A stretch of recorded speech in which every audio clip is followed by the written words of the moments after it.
आज हम बात करेंगे ब्रह्म मुहूर्त और 21 दिवसीय ध्यान विधि के बारे में। ये एक ऐसी ध्यान विधि है जिसका यदि आप मात्र 21 दिनों तक लगातार अभ्यास करते हैं तो आपकी कोई भी मनोवांछित मनोकामना, इच्छा या प्रार्थना पूरी हो जाती है।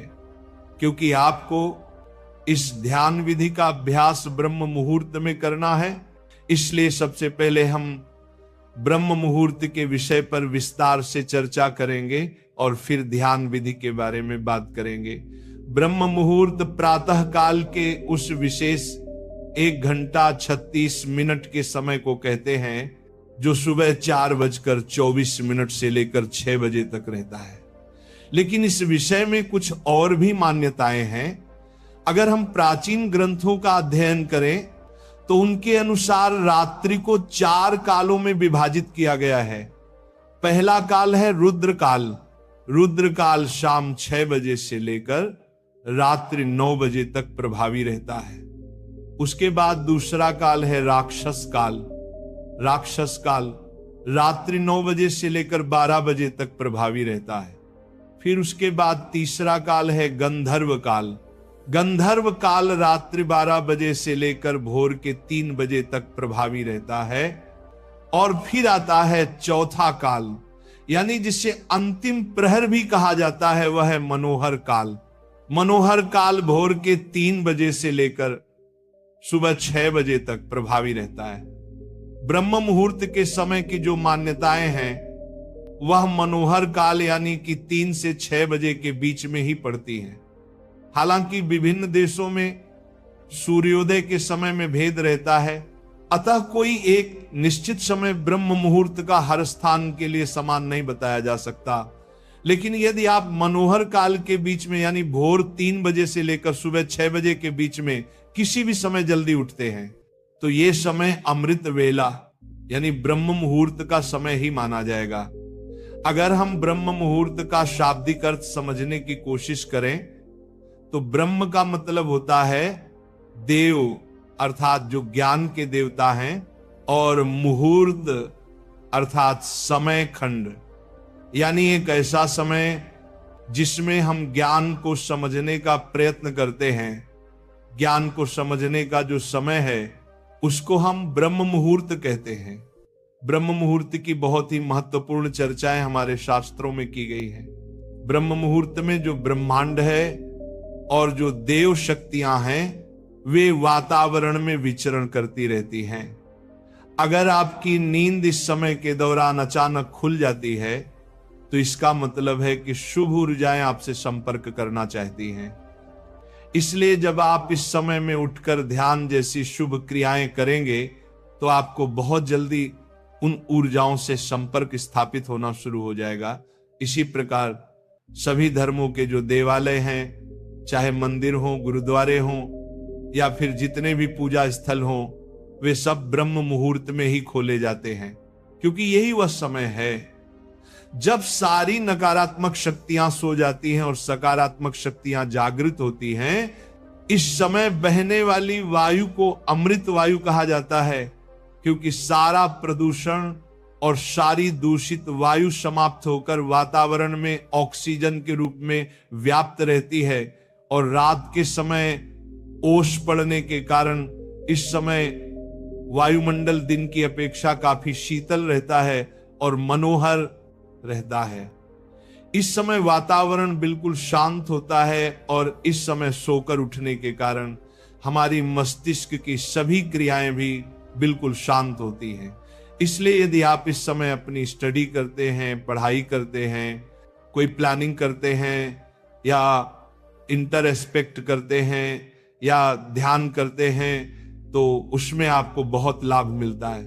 आपने वो कहावत तो सुनी ही होगी कि जल्दी सोना और जल्दी उठना सफलता की प्रथम सीढ़ी है। इसलिए यदि आप भी सफल होना चाहते हैं तो ब्रह्म मुहूर्त में उठना शुरू करें, इससे आपको बहुत सफलता मिलेगी। एक्चुअली प्राचीन काल में इलेक्ट्रिसिटी नहीं होती थी, इसलिए लाइट नहीं रहने पर लोग सूर्यास्त के बाद सो जाते थे और सूर्योदय से पूर्व यानी ब्रह्म मुहूर्त में ही उठ जाया करते थे। ये प्रकृति के साथ चलने की उनकी एक पद्धति थी। अतः जो भी व्यक्ति प्रकृति के साथ संतुलन बनाकर चलता है वह हमेशा स्वस्थ ही रहता है। और यह भी देखा गया है कि जो लोग प्रातःकाल जल्दी उठते हैं वे बिल्कुल स्वस्थ रहते हैं, और अक्सर वे लोग जो नाइट शिफ्ट में काम करते हैं उनको स्वास्थ्य संबंधी समस्याएं आने लगती हैं। कहने का तात्पर्य यह है कि अगर आप प्रकृति के साथ मेल झोल बनाकर चलते हैं तभी हम स्वस्थ रहते हैं। लेकिन अगर हम प्रकृति के खिलाफ चलना शुरू हो जाएं तो हमें शारीरिक रूप और मानसिक रूप से समस्याएं आनी शुरू हो जाती हैं। भक्तों, अब तक आप समझ चुके होंगे कि ब्रह्म मुहूर्त क्या है और इसका महत्व क्या है। अब हम बात करते हैं 21 दिवसीय ध्यान विधि के बारे में। सबको मालूम है कि प्रातः काल का समय ध्यान के लिए सर्वश्रेष्ठ समय होता है। इसलिए आज हम एक ऐसी ध्यान विधि की बात करेंगे जो विशेषकर ब्रह्म मुहूर्त में ही की जाती है। यदि आप इस विधि को निरंतर 21 दिनों तक केवल 10 मिनट की अवधि तक हर रोज इसका अभ्यास करते हैं तो इन 21 दिनों के भीतर ही आपको इस विधि का रिजल्ट मिलने लग जाएगा। ये विधि विशेष रूप से आपकी कोई इच्छा, कोई मनोकामना अथवा आपकी कोई प्रार्थना जिसको आप पूरा करना चाहते हैं उसके लिए है। इससे पहले कि हम इस विधि पर पूरी बात करें, थोड़ी सावधानी रखनी जरूरी है। जैसे कि ऐसे लोग जिनको हृदय से संबंधित कोई कष्ट है, हृदय से संबंधित कोई बीमारी है, या जिनको रक्तचाप की समस्या, ब्लड प्रेशर की समस्या रहती है, वह इस विधि का अभ्यास ना करें, क्योंकि इस विधि के अंदर हमें सांस को रोककर रखना पड़ता है। यही कारण है कि हृदय रोगी और रक्तचाप के मरीज इस विधि को बिल्कुल ना करें। अब कैसे इसको करना है चलिए जानते हैं। ये एक बहुत ही चमत्कारिक विधि है और बहुत जल्दी अपना रिजल्ट देती है। इसका कारण है कि इस विधि में हम अपना ध्यान अपने आज्ञा चक्र पर स्थित रखते हैं, और आज्ञा चक्र हमारा एक ऐसा चक्र है जो हमारे संकल्प का स्थान है और हमारी विजुअलाइजेशन का स्थान है और हमारी क्रिएटिविटी का स्थान है। अगर हम इस चक्र पर केंद्रित होकर कोई प्रार्थना करते हैं, कोई संकल्प को दोहराते हैं, तो वह संकल्प या प्रार्थना बहुत जल्द पूरी हो जाती है, क्योंकि इस चक्र का कार्यक्षेत्र ही यही है। इसे हम संकल्प चक्र भी बोलते हैं, क्योंकि इस चक्र पर ध्यान लगाने से हमारे संकल्प पूरे होते हैं। जैसे कि अगर हम कोई आज्ञा करें तो वो आज्ञा पूरी हो जाती है, वैसे ही सबसे पहले आप अपनी कोई एक मनोकामना लें। जैसे कोई भी ऐसी इच्छा है जो आप पूरा करना चाहते हैं, उसको अच्छी तरह डिसाइड कर लें कि मेरी ये इच्छा है, मेरी ये मनोकामना है, ये पूरी होनी चाहिए, क्योंकि आपको 21 दिनों तक केवल उसी इच्छा की पूर्ति के लिए ही इस ध्यान विधि का अभ्यास करना है। इसीलिए सबसे पहले आप अपनी एक इच्छा डिसाइड कर लें, फिर अपना ध्यान शुरू करें। सबसे पहले अर्ली मॉर्निंग यानी ब्रह्म मुहूर्त के समय आप उठेंगे, और उठने के बाद फ्रेश होकर नहा धो लें तो अच्छी बात है, नहीं तो सिर्फ अगर मुंह हाथ भी अच्छी तरह से धो लेंगे तो भी चलेगा। और फिर उसके बाद आप अपने घर के मंदिर में, पूजा स्थल में या अपने ध्यान कक्ष में ध्यानस्थ होकर बैठ जाएं। ध्यान रखें कि वो जगह ऐसी हो जहां से बाहर की प्राणवायु भी आपके कमरे के भीतर प्रवेश करती हो, क्योंकि इस विधि को हम प्रातःकाल ब्रह्म मुहूर्त में करते हैं। अतः इस समय आपको शुद्ध प्राणवायु की जरूरत रहेगी, तो ऐसे स्थल पर बैठना है जहां पर खुली हवा आपको अपने रूम में आती रहे। और जब आप ध्यानस्थ होकर बैठें तो कमर सीधी करके और गर्दन सीधी करके दोनों हाथों को घुटनों पर रखकर बैठ जाएं। इसके बाद मुट्ठी बंद कर लें और पहले 2-3 मिनट अपने मन को शांत करें और शरीर को स्थिर करें। जब आपका मन शांत हो जाए, शरीर स्थिर हो जाए तथा श्वास सामान्य हो जाए, फिर आपको अपना ध्यान अपनी आज्ञा चक्र पर लेकर जाना है। आज्ञा चक्र यानी कि दोनों भौहों के बीच में जहां पर हम तिलक लगाते हैं या स्त्रियां बिंदी लगाती हैं, उस स्थान पर आप अपने अवधारणा को, अपनी अटेंशन को लेकर आएंगे और वहीं पर पूरा समय आप अपना ध्यान बनाकर रखेंगे। अब आपको इसी जगह पर लगातार अपने मानसिक नेत्रों से इस स्थान को महसूस करते रहना है। जब आप अपने मानसिक नेत्रों से इस स्थान को महसूस करते रहेंगे तो अपना ध्यान यहां पर बनाए रखेंगे। फिर आप एक लंबी गहरी सांस भरेंगे और लंबी गहरी सांस भरकर उसको अंदर ही रोक कर रखेंगे। जब आप अपनी सांस को अंदर भरकर रोक लेंगे और उस दौरान आपका ध्यान भी आज्ञा चक्र पर टिका रहेगा, उस समय आप अपने इष्ट देवी देवता या गुरु का चित्र अपने आज्ञा चक्र पर देखेंगे और अपने इष्ट देवी देवता या गुरु का चित्र अपने आज्ञा चक्र पर देखते हुए और सांस को अंदर रोक कर रखते हुए आप प्रार्थना या संकल्प करेंगे या अपनी इच्छा को दोहराएंगे। जो भी आपकी इच्छा है, एक लाइन में उसको दोहराना है कि हे गुरुदेव या हे मेरे परमात्मा, जिनको भी आप मानते हैं, उनके आगे आप प्रार्थना करेंगे कि मेरी इच्छा पूरी हो। और तब तक आप उस इच्छा को दोहराते रहेंगे जब तक आपके अंदर उस सांस को अंदर रोक कर रखने की क्षमता है। वो सांस आप 10 सेकंड भी रोक सकते हैं, 20 सेकंड भी रोक सकते हैं या फिर 30 सेकंड भी रोक सकते हैं। जितना हो सके मैक्सिमम टाइम तक बिना कष्ट के आप अपनी सांस को अंदर रोक सकते हैं। इसके बाद ध्यान आज्ञा चक्र पर बनाए रखेंगे और अपने मन की आंखों से अपने इष्ट देवी देवता या गुरु का स्मरण करते रहेंगे और बार बार अपनी इच्छा को रिपीट करते रहेंगे तब तक जब तक कि आपकी सांस अंदर रुकी हुई है। जब आपको लगे कि इससे ज्यादा आप अपनी सांस को अंदर नहीं रोक सकते तो फिर धीरे से मुंह से सांस को बाहर निकाल देंगे। याद रखें कि आपको अपनी सांसों को नाक से भरना है और बाहर मुख से निकालना है। इस तरह एक चक्र हुआ। फिर आप 15 या 20 सेकंड तक थोड़ा सा रेस्ट करेंगे और सामान्य स्थिति में बैठे रहेंगे। रेस्ट के बाद तुरंत दूसरा चक्र शुरू करना है, यानी कि फिर से एक लंबी गहरी सांस भरना है, सांस को अंदर ही रखना है। फिर अपने ध्यान को आज्ञा चक्र पर टिकाना है। इसके बाद अपने मन में इष्ट देवी देवता अथवा अपने गुरु का चित्र निहारना है और इन सभी चीजों के साथ दोबारा अपनी प्रार्थना को फिर से रिपीट करना है। अपने संकल्प को, अपनी इच्छा को फिर से दोहराएंगे और तब तक दोहराते रहेंगे जब तक आपकी सांस अंदर रुकी रहेगी।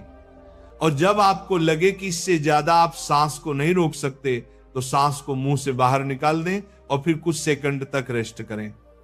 इस तरह ये 2 चक्र हुआ। ऐसे आपको लगातार बीच बीच में रुक रुक कर कुछ सेकंड रेस्ट करते करते अपनी इच्छा को बार बार दोहराते जाना है और लगभग 10 मिनट तक आपको ऐसा करना है। 21 दिनों तक हर रोज करना है, क्योंकि यह एक पूरी विधि है। इसीलिए आपको 21 दिनों तक सच्चे मन से इसे पूरा करना ही करना है, तभी आपकी सारी इच्छाएं पूरी हो सकती है। अगर आपने बीच में मिस कर दिया या छोड़ दिया तो आपकी मनोकामनाएं पूरी होने की संभावना कम है। आखिरकार ऐसा क्यों होता है और इस विधि की साइंस क्या है?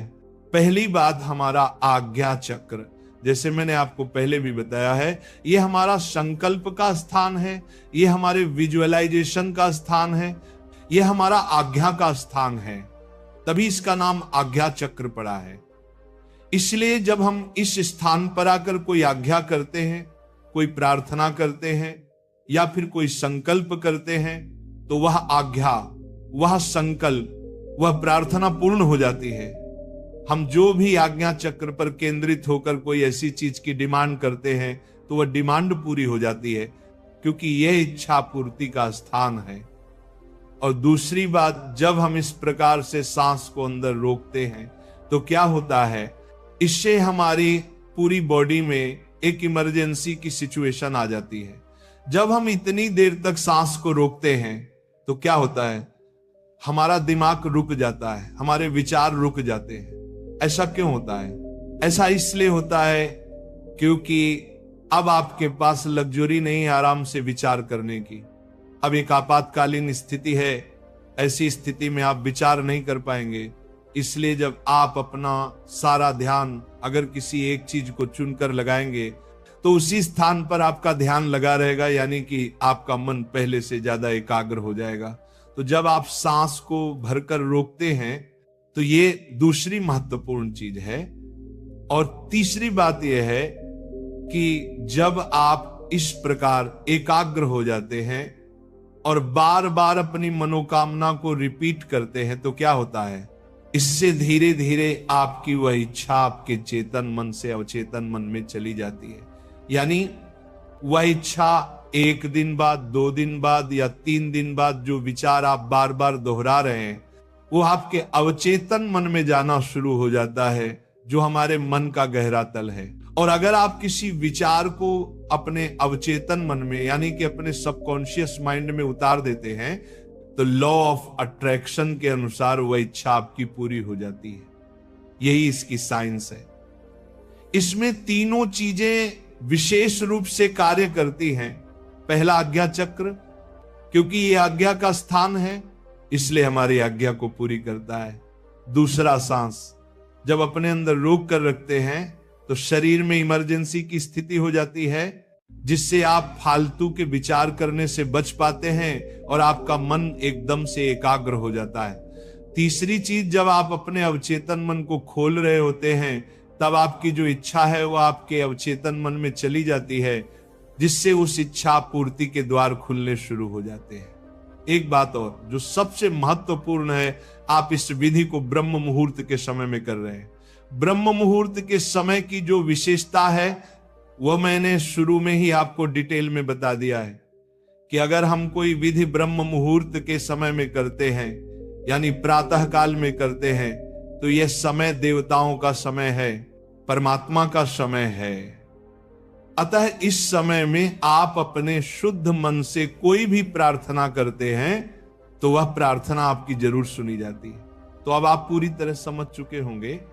अगर आप भी किसी संकट में फंसे हुए हैं और उस संकट से बाहर निकलना चाहते हैं तो उस संकट से बाहर निकलने के लिए आप इस प्रकार से ध्यान करें, या आपकी कोई बहुत जरूरी कोई आवश्यक इच्छा है, कोई मनोकामना है या कोई जरूरत है जिसे आप जीवन में पूरा करना चाहते हैं, तो उस इच्छा या जरूरत को आप इस विधि से अपने जीवन में पूरा कर सकते हैं।